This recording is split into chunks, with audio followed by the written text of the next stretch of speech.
বর্ণযুক্ত। আচ্ছা, তুমি বলছো বর্ণযুক্ত। পতঙ্গ পরাগীতে হালকা পরাগ রেণু যুক্ত। দেখো ওদের পায়ে হচ্ছে বর্ণ তো থাকে, কিন্তু পরাগ দেখো পতঙ্গ পরাগী ছাড়াও অন্য পরাগীতেও কিন্তু ফুলগুলো বর্ণযুক্ত থাকে। বাট কি হয়, পতঙ্গ পরাগীতে অবশ্যই ওদের হালকা পরাগ রেণু যুক্ত থাকে, ওদের পায়ে পরাগ রেণুগুলো লেগে যায়, অন্য ফুলে যেই গিয়ে বসে তখনই পরাগায়নটা ঘটে থাকে। ঠিক আছে, তাহলে কিন্তু তোমাদের হয়ে যাবে এটা হালকা পরাগ রেণু যুক্ত। নেক্সট অভিজিৎ কর্মকার বলবে আমাকে কোনটি অন্তর্বীজের অংশ নয়। অভিজিৎ বলো।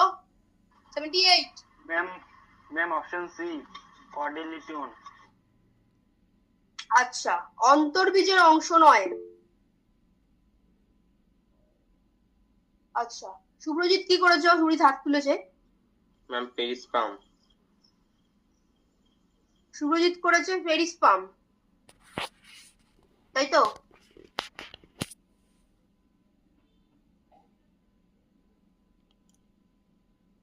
অন্তর্বীজ,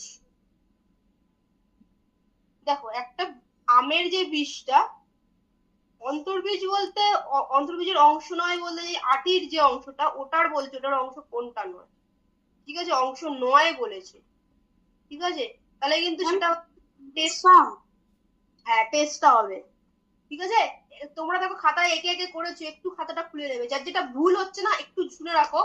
যার যেটা ভুল হচ্ছে প্র্যাকটিস করতে গিয়ে সে কি করবে, সে হচ্ছে খাতাটাকে ওপেন করবে, পরে বাড়িতে খাতাটাকে ওপেন করে দেখবে, হ্যাঁ দেখি তো সেটাই কি আছে, দেখে নেবে, তাহলে কি তোমার মনে থাকবে। ঠিক আছে,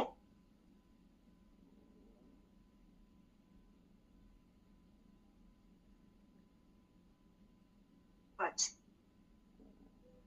আচ্ছা, নেক্সট আমাকে বলবে হচ্ছে সুহানি, বলো সুহানা, নিষেকের পর ডিম্বক পরিণত হয় 79 বীজে। আচ্ছা, এটা বলছো তুমি, পরিণত হয় হচ্ছে বীজে, তাই তো? একদম ঠিক, বীজে পরিণত হয় ডিম্বক। নেক্সট আমাকে বলবে হচ্ছে অভিজিৎ পাল, একবীজপত্রী বীজের বীজপত্রের অপর নাম কি? এন্ডোস্পার্ম। আচ্ছা,